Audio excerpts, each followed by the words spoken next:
Estás escuchando Horizontes Alternativos con Ignacio Larrú y Miguel Elizondo.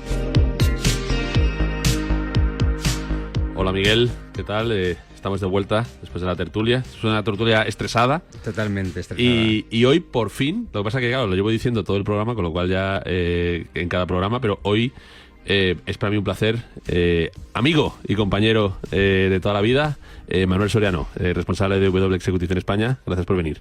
Gracias, Nacho, por la invitación y un placer. La verdad que siempre con ganas. Y no me he hecho la diva, pero es que no ha salido. O sea. ¿Puede ser un poco el Valium del día para bajar el estrés? Puede ser para bajar el estrés, completamente. Me regulo, me viene bien, que llevo un día intenso. O sea que vamos para abajo. Además, Manu es la persona que conozco que más sabe de headhunting. Háblanos un poco de W Executive primero. Bueno, no sé si el que más, pero algo vivo de ello. Que algo da. Además ha dicho el que más que conoce él. Que él sabe, claro. Entonces, no tiene por qué conocer a todo el mercado. Exacto. Tiene un sesgo. Que conoce mucha peña, pero... Conoce peña. Sí. Aunque yo desde aquí desafío a cualquiera que me diga quién sabe más que Manu. Por lo menos da para vivir a 3 hijos. O sea que, Oye, ¿qué más se puede pedir? Pues nada, W Executive, nosotros nos dedicamos a la búsqueda de directivos. O sea, realmente tendríamos 3 marcas. Una que es estrictamente la de perfil de consejo, que sería la propia W Executive. Tendríamos una segunda marca que llamamos WeHunt, que está enfocada a mandos medios. Y luego habría una tercera marca que se llama W Advisory, que lo tenemos enfocado a lo que sería consultoría estratégica de recursos humanos. Eso sería un poco lo que hacemos, buscar talento. Talento que se puede decir que vivimos una guerra por el talento.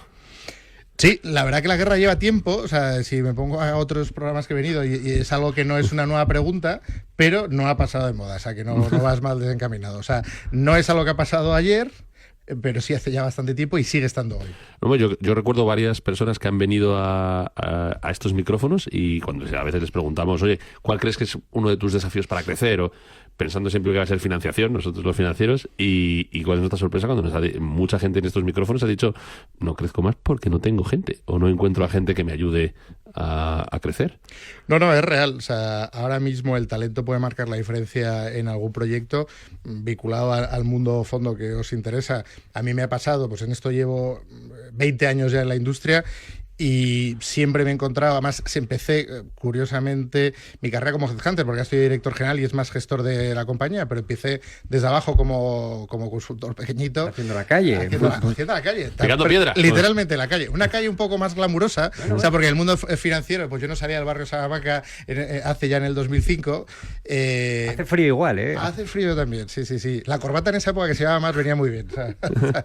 Y en esa etapa, pues cuando llevaba la parte de banca corporativa y veía en algún fondo, algunos nunca me daban un proceso de selección como tal, pero me decían, oye, mira, yo ahora mismo me muevo en estas industrias, tengo en el cajón tales proyectos y este tipo de director general puede desbloquear proyectos.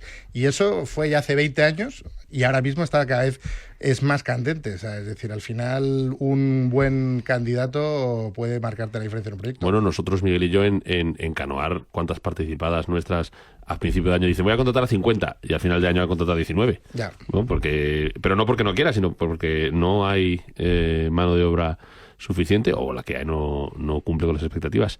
¿Crees que una posible solución a la guerra por el talento es el desarrollo interno del mismo?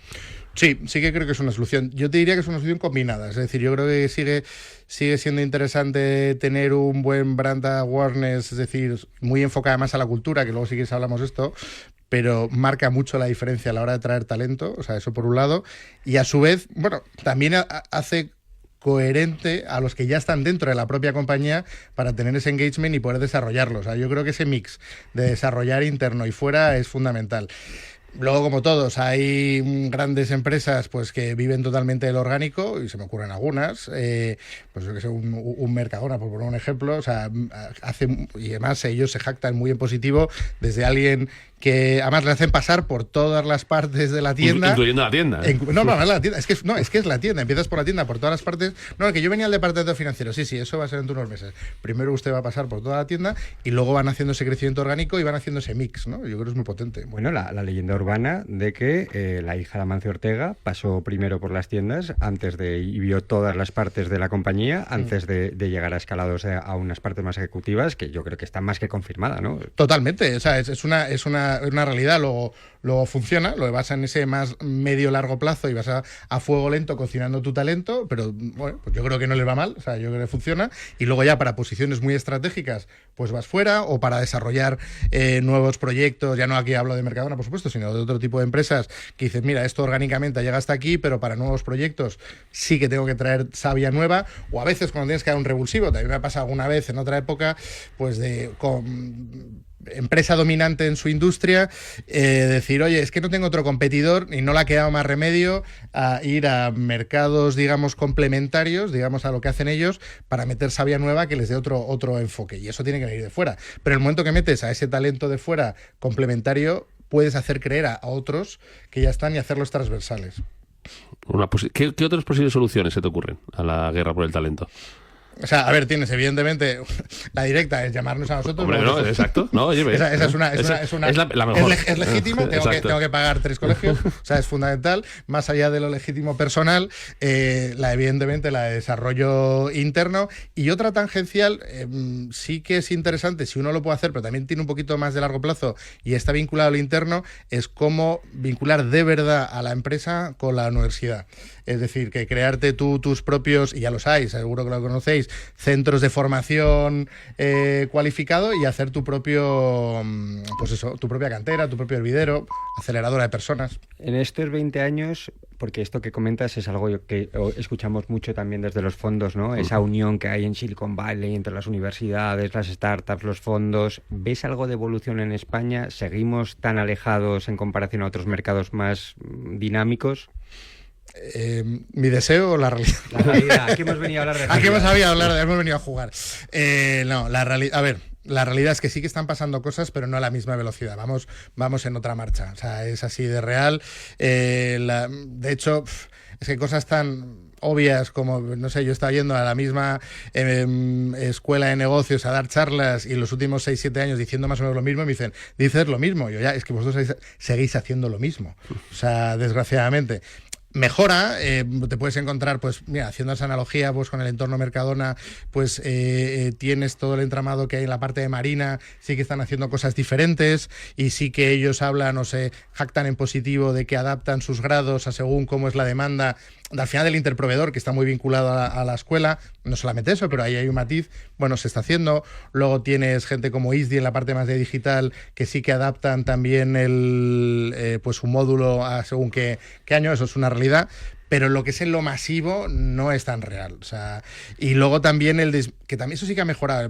Veía cifras el otro día de gente apuntada o adscrita, digamos, a una licenciatura o a un FP, y eso ha mejorado bastante, ¿no? Porque antes había un poco de, oye, si no me hago licenciado no soy nada, y la realidad es que al revés. O sea, tienes mucho mayor acceso al mercado laboral en un grado, y los grados se han profesionalizado una barbaridad. Y fíjate, eso sí que ha habido un crecimiento, o sea, donde yo sí que he visto un cambio importante en ese mundo el mundo profesional, o sea, el FP antiguo, es que no sé cómo llamarlo ahora, pero vamos, grado superior y grado medio. Pero vamos, me sigue saliendo lo de FP, sí. Y ha mejorado bastante, y no ha ido al mismo ritmo, ese marginal universitario no ha ido al mismo, digo, de cara al mercado laboral, porque claro, luego si llegamos a la parte académica ya es otro tema, pero claro, si estamos hablando en empleabilidad, que es un poco lo que os puede interesar a vosotros a la hora de ver qué hay con vuestras participadas, yo creo que sí que tenéis más oportunidad en esa parte de grado. Sí, yo coincido 100% con Manuel.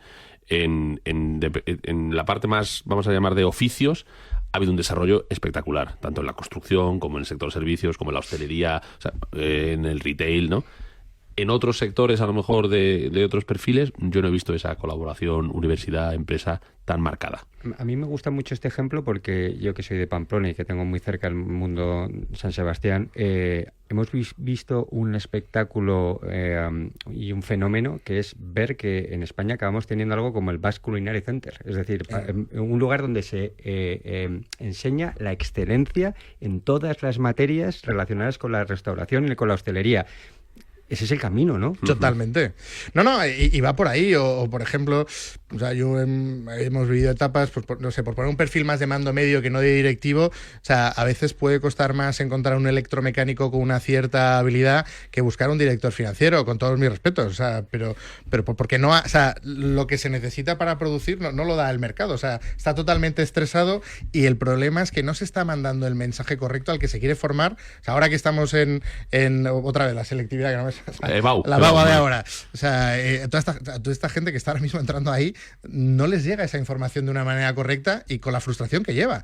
Y donde realmente se va escorando cada vez más. Porque dices, joder, ¿cómo poner una guerra de talento en un país con el paro que tiene? Que es verdad que ha mejorado. Eso es como la historia de siempre. Cuando me llega el típico cliente anglosajón que piensa que aquí, bueno, va a hacer su agosto en plan salarios bajos, todo el mundo en el paro, me van a dar un abrazo para tal. Y de repente llega el consultor de turno y dice, pues no voy a encontrar talento. Y dices, no, piensa que le estás tomando el pelo. Y dices, no, es que no tenemos bien enfocada la salida profesional. Y luego ya esto que se ha puesto, digo de moda, no digo porque no sea real, pero a veces se ha hecho más de moda este upskilling, reskilling, que también suena muy bonito, pero claro, se hacen, perdona la expresión, unos refritos un poco complicados que al final estás tomando también un poco el pelo a la gente, cuando realmente hay oportunidad si sabes dónde ir. O sea, porque otra vez volvemos a lo mismo, hay determinado tipo de profesiones donde tenés esa salida en positivo. O sea, por poner un ejemplo positivo, Easy te da esa posibilidad. O sea, yo creo que es una buena escuela, si te enfocas bien a hacer ya no te digo la parte executive que tiene Easy, que está muy bien, sino tienen un grado medio, muy enfocado, muy práctico, muy directo, muy pragmático, alguien que se lo tome muy en serio, que viene de cualquier otro entorno donde tenga problemas de encontrar trabajo, después de pasar por ahí, debería tener trabajo.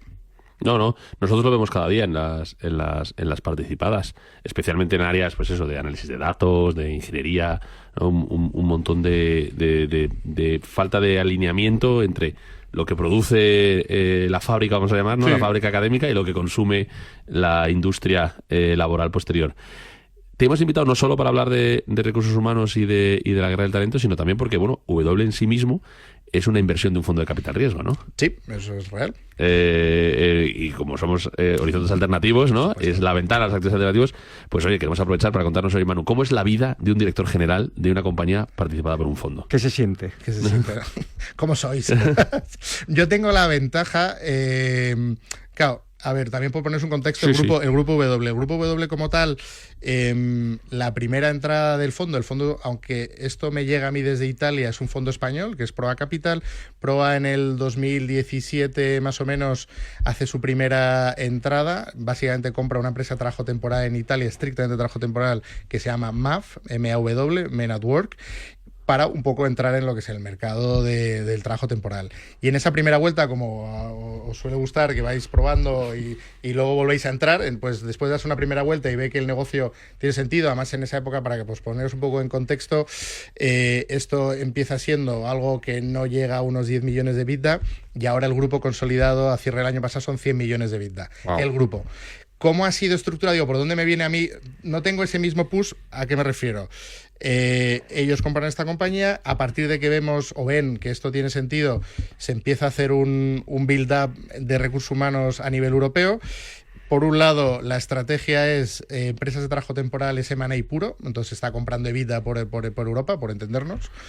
Y por otro lado, lo que es mi industria es totalmente orgánico. Intentan detectar, pues, talento conocido del sector, me sabe mal decirme a mí mismo, pero bueno, aquí estoy. O sea, y entonces con la peculiaridad que no es habitual en nuestra industria, que no es un branch nuevo, sino es una sociedad que empieza de cero, y el equipo de gestión de España tiene equity real, que yo la primera vez que tuve la conversación con ellos, pues me dijeron, we will give you shares, esto del idioma, tal, pues pensé, yo encantado, o sea, feliz, me da igual que sé que esto aquí grabado, yo creo que lo he contado alguna vez. Y el día que llegamos a constituir la sociedad, los abogados dijeron, pues oye, el holding tiene que pagar tanto y Manuel Soriano tiene que pagar tanto. Yo llamé al CFO del grupo y digo, ¿cómo hacemos? Me dice, mira, pues te vas a tu banco, haces una transferencia, y yo, pues tienes razón. Entonces ahí es cuando dices, ostras, pero yo venía del mundo corporativo, yo venía de Michael Page, de una multinacional grande, o sea, no había salido, es decir, yo no, con todo el cariño del mundo, no había tenido el espíritu startupero. Entonces, a alguien que viene más en un entorno multinacional, ponte a constituir la sociedad de cero, de oye, que sí, que está fenomenal, que tenga un fondo muy grande detrás, un primo sumo tal, pero hasta que no tengo un CIF no pago nóminas. Entonces cuando dije, vale, sí me voy a poner lo de founder, pero yo al principio cuando me dijeron mi homólogo italiano, le veía que ponía founder, no sé qué, esto muy español, que nos gusta ser perfil más bajo. ¿Cómo son los italianos? Sí. Y claro, cuando de repente veo, anda, pero si todavía no puedo pagar nóminas por esto, y tengo que traer gente, y tengo el estrés del otro, y que si luego el cash collection, digo, vale, pues... Y el alquiler de la oficina. El alquiler de la oficina, las nóminas... Y un montón de cosas que cuando estás en un corporate, pues ni no te lo veas. ves. Entonces eso es lo que he vivido. Pero sí que es verdad que al final mi día a día es con el Group CFO, y luego ya el fondo pues interactúa conmigo, pero al final yo soy la tercera derivada, es decir, que eso... Tienes una capa que te aísla. Tengo una capa que me aísla, aunque evidentemente les tengo muy presentes. Y ahora mismo pues seremos como unas 16 compañías dentro del grupo, con la misma estructura pues por los distintos países de Europa. No, el proyecto de W para mí es súper interesante porque es el primer build-up de personas, ¿no? Sí. Siempre cuando uno explica build-up en la universidad y tal, pues siempre que si gasolineras o que si no, esto es un negocio de personas para personas, pero que se hace el mismo build-up. No, tal cual. O sea, además en el caso más extremo de lo que es la parte de... O sea, si separamos la parte de trabajo temporal que lleva otro tipo de complejidad, si vamos a lo que es mi vertical en Europa, que empieza de cero orgánicamente, es decir, buscando a otro Manuel Soriano en Italia, otro en Suiza, otro en UK y otro en Francia. Esto empieza en el 22, no en el 17, y entonces entre el 22 y hoy, ahora lo tengo reciente porque estaba ahora con uno de nuestros inversores, ahora venía corriendo de ahí, y somos ya 340 en 3 años, con una facturación, empezando totalmente eso es orgánico, pues cerca ya de los 20 millones, o sea, y ya peleando con el EBITDA positivo, claro, como sois muy majos en el mundo fondo, esto hay que hacerlo rentable aunque crezca rápido. Son números verdes, eso que lo vea yo. Mira, yo siempre hago el mismo símil, como ves con este cuerpo tan formado para hacer un maratón. No, para nuestros oyentes que no nos ven, es impresionante, ¿eh? Lo tengo que decir. Lo sé. Probablemente después del último Ironman. Entonces, mira, a mí me haces correr hasta la esquina esta y a mí me puede dar un infarto. Pero yo pongo a mi compañía a correr y me puedo hacer una de estas carreras en el Sahara sin agua y tiran. O sea, esto es para mí la sensación de estar con un fondo. Pues mira, está muy bien porque ¿Sí? la verdad que queda muy claro y que además se puede... Esta idea la vamos a reutilizar. Espero que no literalmente, ¿no? Por la parte que me toca. No, sobre todo porque lo de correr a nosotros dos tampoco se nos da especialmente. No especialmente. Hablabas antes un poco de cultura, ¿no? Sí. ¿Cómo has construido la cultura en W? Pues mira, es la piedra angular de la compañía, es decir, al final nuestra industria es un tema de confianza, es decir, el consultor al final es el que engancha con el cliente, entonces... Los clientes normalmente, a ver, quitando un IBEX de turno, pero que evidentemente estoy encantado, y si algún IBEX me escucha que me llame, por favor, y por favor, de hecho hazlo, o sea, y ser cliente es mío, pero el cliente tipo es una pyme mediana, entonces él lo que busca es la confianza con el consultor, siempre que haya una compañía de una estructura mínima aceptable, es decir, tampoco busca grandes florituras, el cliente va a seguir más al consultor que a la persona. Entonces, ¿dónde hemos querido marcar la diferencia? En cómo traemos talento. Entonces, la clave ha sido, en vez de cómo revolucionar el mundo, de cómo hacer un proceso de selección, que por supuesto lo hacemos al máximo nivel de calidad, pero eso no deja de ser commodity, sino es cómo puedo atraer gente.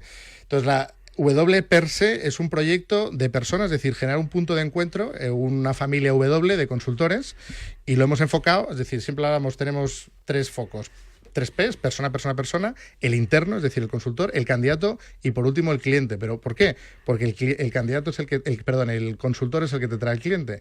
Y esto, si no hay una cultura clara, no lo hace. ¿Cómo enfocamos la cultura? Pues en una cultura que esté enfocada a transparencia, en autonomía, autoconocimiento, y donde se pueda coexistir con otros consultores que te den sinergias. Una cultura o un sector, el del headhunting, que yo desde fuera le he visto evolucionar mucho.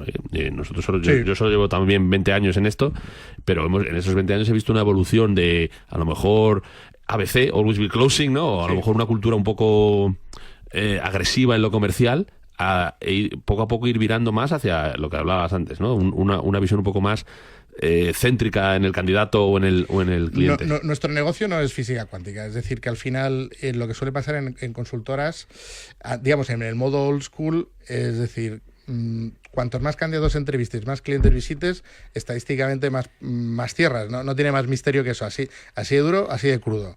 Entonces, si te pones en un modo anglosajón, KPI, only oriented, es decir, oye, pues vamos a meterle lo máximo número de números a la gente. Y es verdad que sale, siempre y cuando que sean números de calidad. Entonces, no es ir a una cultura, para mí, de poco esfuerzo, porque pues decir, oye, pobrecito, no. Es cómo puedo motivarte y darte visibilidad de cuanto más hagas, más recibes, pero en una cultura de responsabilidad individual, donde, además, el claim que tenemos, o el propósito es trabajar con buenas personas que busquen la excelencia. ¿Por qué las dos cosas? Suena también muy bonito para poner una pared, pero lo de buenas personas, ¿por qué? Porque me he encontrado, como está muy enfocado a fees y se puede ganar mucho dinero como consultor, pues gente que vale todo para hacer dinero, luego eso no lo queremos, y lo de buscar la excelencia es un puntito más a decir ambición sana, ¿no? La gente dice, tengo una ambición sana, yo ir un poco más allá de la ambición sana. Entonces, gente con una ambición sana y enfocado a hacer un buen trabajo, con una buena dinámica, ese mix puede dar dinero. Y si tú te encuentras en un entorno, ahora somos, aunque llevamos 2 años, somos ya 80 en España, es decir, que hemos crecido bastante rápido. Y se contagia, es decir, ahora mismo al final lo que dices es, oye, ¿por qué no puedo ir a trabajar ahí donde no hay ese canibalismo que te puedes encontrar en otro sitio? Eso es lo que puede marcar un poco la diferencia. ¿Se puede decir que estamos hablando de meta-headhunting ya? Bueno, o un headhunting aristotélico, ¿no? La virtud está en el punto medio, ¿no? Woody Allen estaría encantado con el programa de hoy, porque es como lo suyo, pero en el headhunting. Totalmente, ¿no? A medio camino entre el tiburón, ¿no? Que era más clásico, ese perfil más clásico, que además yo creo que le digo yo hablo ya desde el capital riesgo, en las startups y demás, ha habido una labor que habéis tenido que hacer de como un poco de reenganche, ¿no? Sí. O sea, mucho emprendedor era como, no, yo con headhunters no hablo, que tú fíjate, ¿no? Claro, es que además eso luego lo contagias al cliente, porque para mí, si mañana os visita un consultor mío, os debería decir que se diferencia por 2 cosas. Uno, por la cultura interna y por esta dinámica que decimos que queremos tener, y otra, la aproximación que queremos tener al candidato. ¿A qué me refiero? ¿Cómo podemos mejorar la experiencia del candidato? Ahí sí que nos interesa. Porque al final, por extensión, si mejoras la experiencia del candidato cuando te mueves en un mercado que buscas directivos, tu candidato hoy, para empezar, mañana puede ser cliente, ya de entrada. Es decir, que si tú hoy estás maltratando a un candidato, que mañana es tu cliente, lo primero que hace, que yo lo he vivido, es decir, buscar un director de recursos humanos, y lo primero que hace es cerrarle la puerta a esa empresa después de haberle colocado, porque no ha tenido una buena experiencia. Entonces, diferenciarse en la parte de la experiencia es fundamental. De hecho, hemos creado un Candidate Office que lo que busca es esa excelencia en el trato al candidato. Tiene sentido. Y respecto a los fondos, háblanos un poco. ¿Cuál crees que es vuestro mayor...? Porque lo que comentabas, los fondos lo que piden es crecimiento, ¿no? Dentro de un crecimiento más o menos, ¿no? Eficiente. ¿Cuál piensas que es una de las barreras para el crecimiento de W en España? Pues mira, una de las barreras otra vez es casa de herrero, las personas. Esa es la capacidad. No puedes decir eso, Manu, ¿no? No, por al final es. Sí puede. Mira cómo lo dice. Sí puedo ser invitado. No, porque realmente es lo que marca, o sea, es decir, es lo que marca la diferencia. El que trae clientes al final es la persona. Es verdad que veremos a dónde nos lleva todo este proceso de automatización que también en nuestro mercado está impactando y va a impactar. Aquí ya es, pues como todos, en el reto de cómo lo haces compliant y que tenga sentido y lo haces escalable, pero y ahí probablemente puedas ganar en productividad con mismo número de personas, pero cuando nosotros hablamos con el fondo, lo que nos dijo es, pues como vosotros queréis evidentemente, oye, en ese business plan, años vista, EBITDA X, entonces para ese EBITDA X, facturación X, nuestro negocio, esa facturación X es X personas. Hasta ahí, no tiene más. Entonces, yo no es que esté obsesionado en fichar toda esta gente, pero sin toda esta gente no llego a una productividad razonable para ese EBITDA. Que es verdad que en el camino que estamos yendo y el plan es al 2030, probablemente sí que veamos cosas que con menos gente podamos llegar ahí. Veremos cómo. Has comentado antes, has sacado un término que yo creo que es bueno que hagamos un poco de hincapié sobre él, que es la ambición. Y al final estamos hablando de empleabilidad y estamos hablando de que por lo menos España tiene esa losa de decir que mucha gente todavía aspira a ser funcionario en este país. Sí. ¿Ves una evolución en esos perfiles más ambiciosos? ¿Cuesta mucho encontrarlos? ¿Ahí estamos ganando un poquito o seguimos en ese mundo? Yo creo que va a mejorar, o sea, es decir, por ejemplo, en nuestro caso, cosas como muy obvias, ¿no? Porque el funcionario lo que busca es un determinado tipo de seguridad que no le da un cierto caínismo que a veces hay en el mercado. Nosotros, por ejemplo, intentamos acuñar un término de ser un empleado responsable. ¿A qué me refiero? Pues en otra época, claro, al no tener flexibilidad a la hora de mandar a gente a trabajar, tenía 30 sillas, entonces tenías una persona que daba un 3%, luego era rentable, pero es el coste de oportunidad de tener a otra persona que te dé un 20%. Así que te lo cargabas, y es un poco, suena así de crudo, pero así es como ha sido en el pasado. En una situación de flexibilidad, no es que nos hayamos vuelto pues hermanitas de la caridad, es decir, yo a todo el mundo que entra le digo, hemos montado un negocio. De hecho, nuestros pilares, que es lo que estaba diciendo antes, es cultura, métodos más, que es rentabilidad y crecimiento, es decir, se lo digas desde el día 1, tecnología, porque tenemos que estar en este cambio, y luego, porque a mí me motiva, y esto es más un tema personal, cómo puedo hacer social impact, porque es una manera también de tener propósito real al que entra. Entonces, a la gente le digo, mira, si tu objetivo es poder tener social impact en horario laboral, luego ese es tu fin, tu medio es generarme facturación y productividad. Cuando tengas los deberes hechos, nos vamos a hacer voluntariado, como quien dice. Ahora mismo trabajamos con una empresa que hacemos mentoring a chicos con discapacidad intelectual para su entrada en el mercado laboral, porque además a mí tiene que tener sentido que sea un propósito vinculado con nuestro propósito. Con todo el cariño del mundo, esa empresa que va a limpiar un bosque el fin de semana, que me parece fenomenal, pues están hecho un asco, pero porque tengo que ir yo mi fin de semana. Entonces, siguiendo esa línea, claro, cuando tú te encuentras que tú les puedes dar esa visibilidad y encima pueden ganar más dinero, pues empiezas a abrir los ojos. Y no somos los únicos, hay muchos más que están en esta dinámica, pero tiene que ser coherente y tiene que haber propósito, pero tiene que ser sostenible.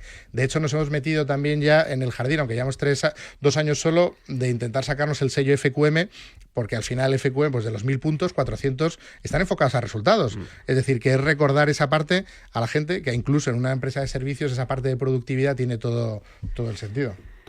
Yo te quería preguntar, Manu, como persona que has estado, lo decías antes, durante 20 años entrevistando gente, claro, es muy valiosa tu opinión, porque tú seguro que has visto gente en la entrevista que luego con los años ha ido para arriba o para abajo, o sea, al final tú estás como en una especie de recepción de hotel, ¿no? Por la que van pasando un montón de personas, ¿no? Y tú vas viendo las trayectorias de cada uno, ¿no? Y a mí, como persona, sabes que soy persona de datos, ¿no? Y de patrones, me interesaría saber, ¿has extraído algún tipo de características de... Oye, ahora tienes una entrevista con un candidato, ¿no? Tú ahora harás muchas menos, ¿no? Pero cuando ves a un candidato y dices, tiene estas cosas, me recuerda a un candidato que, oye, que luego tuvo un desarrollo posterior. O sea, has empezado a ver qué cualidades en la persona ex ante correlacionan con un éxito laboral. Fíjate, yo lo que sí que he evolucionado, que antes hacía eso, es decir... Al final, una cosa que funciona mucho mejor es hacer entrevistas por competencias y con hechos concretos. Es decir, al final tú, sobre todo si estás entrevistando un perfil senior, es que es mucho más complicado a un recién licenciado, que todo es potencial, y ahí es donde tienes el mayor reto y tienes que jugar a eso.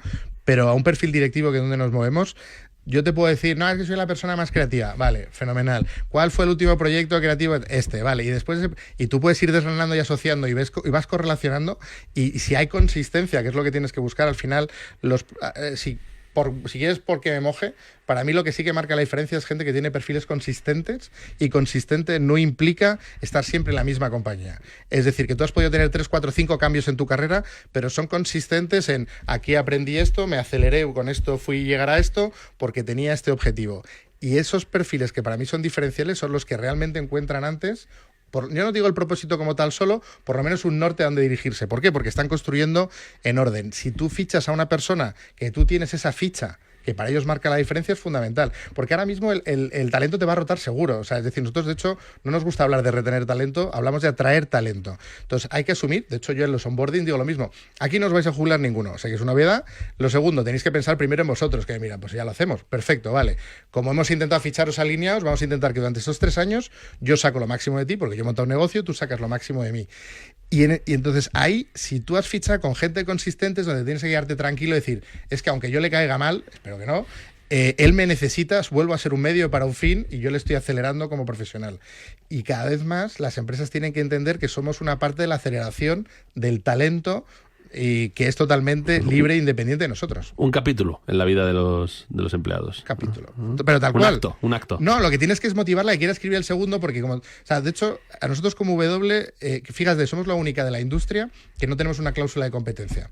Y en estos 2 años hemos tenido alguna salida, pero ninguno se ha ido a la competencia. Y si se hubiera ido no hubiera pasado nada, es decir, que se pueden ir, o sea, no digo que sea un problema. lo que intentamos es que ellos vean que podemos acelerar al máximo su carrera. Por eso otra vez la importancia de la cultura, sino que ellos están, entre comillas, utilizándonos. Es decir, es un win para ellos, es decir, cómo puedo maximizar mi carrera profesional.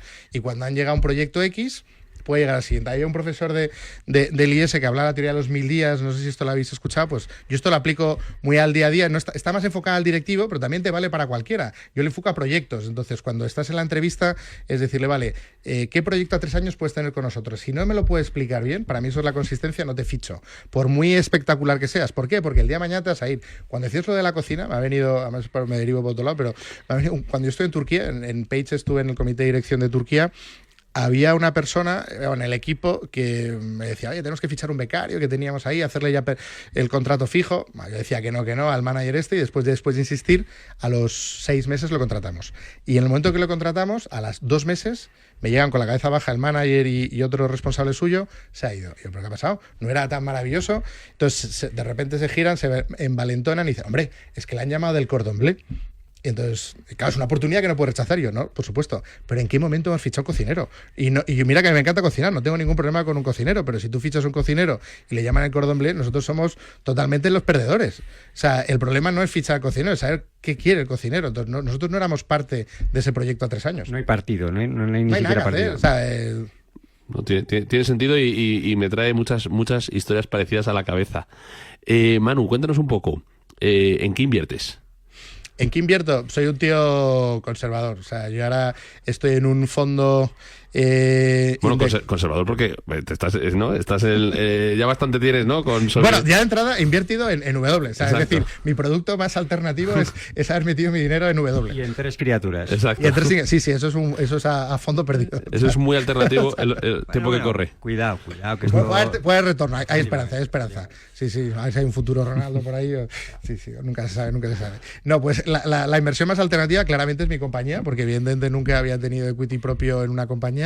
Y luego, pues sí, fondos indexados, y a su vez luego estoy con una gestora que luego me adelanto, me preguntarás si quiero recomendar. Yo invierto en esta, que luego si me preguntas a quién quiero recomendar para venir. Mira, oye, una recomendación nada sesgada, entonces.